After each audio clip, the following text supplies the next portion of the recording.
Say it with me now, Golden State Warrior fans. Yaxel Lendeborg. Yaxel Lendeborg. Not Yaxel Lendeborg, not Yaxel Lendeborg. Yaxel Lendeborg. 24 years old when the season starts. Clearly they want somebody who can produce right away in perhaps the final season of Steph Curry and Draymond Green. And Adam Finkelstein, 11th overall, Golden State Warriors going with Yaxel Lendeborg out of Michigan, national champion, Big Ten Player of the Year. Your grade is what? Yeah, I think he's one of the more versatile two-way players in this draft. As you said, he's going to be 24, though. My issue is I thought Mara would have been a better fit. I think Nate Ament would have been a better long-term proposition. So I'm going to give it a B-.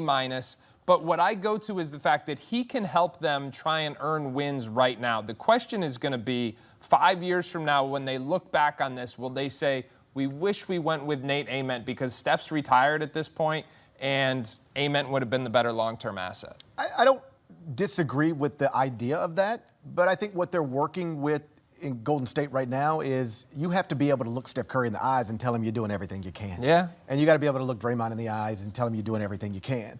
And that's what this pick represents. Yaxel will be 24 years old when the season starts, and that is not ideal for a rookie. That's why other franchises wouldn't touch this with the 11th pick, and maybe not even the 15th. But if Golden State, whether you can actually get it done or not, the goal is still to try to put the best pieces around Steph Curry right now to be as good as you can be. And in this moment, it looks like the reigning Big Ten Player of the Year is probably that guy. Yaxel's nickname is the Dominican LeBron. And there's not a crazy situation to think that he could be actually playing with the LeBron in Golden State. Like Dominican LeBron, Steph, Draymond Green.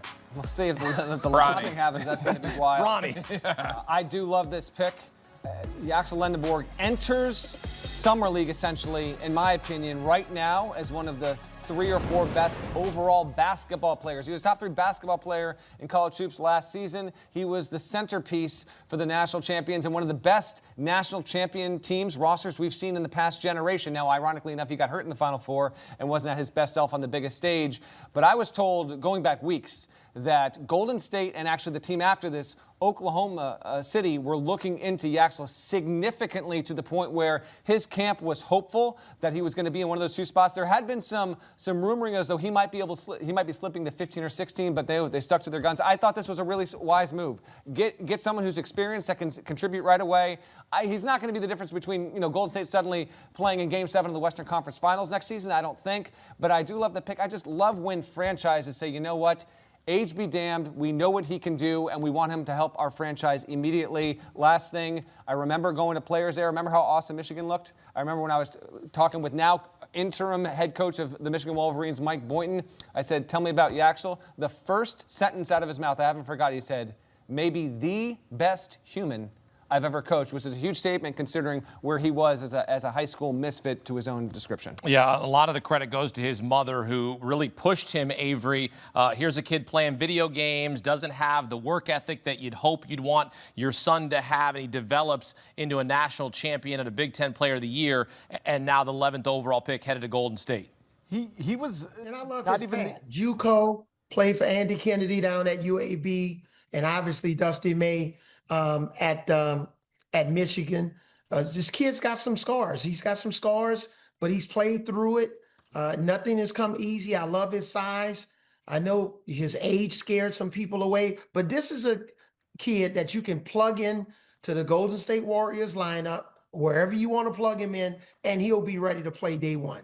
And this is not the easiest offensive system, right? I played with Steve Kerr on our 99 championship team, and I know Steve. Coached against him. This is a difficult system when you're playing with Steph Curry. The ball movement, player movement, point, small ball. He can play on and off the ball. He's got to know how to set screens and move. I think this was an A-, Adam. Okay. I love this pick for the Golden State Warriors. Garry, I'll give you last I don't know word about here 7 on years Yaxel from now. Lendeborg. I'm talking about today. Well, Avery's got a couple more words. Go ahead. Yeah, I would just reemphasize that, at this age and at this point in Steph Curry's career, this is probably the best match that you could do at Golden State right now. And now, on paper, there is nobody that's going to look at this roster with or without Yaxel Lendeborg and say, yeah, this is a real threat to San Antonio in the West or even Oklahoma City in the West when everybody's healthy. But as you know, in the NBA, almost never is everybody healthy. So what you try to do is, in the last years of Stephen Curry's career, put the best roster around him to just give him a shot. Just give him a shot every time until it's over, and that's clearly what they're doing here.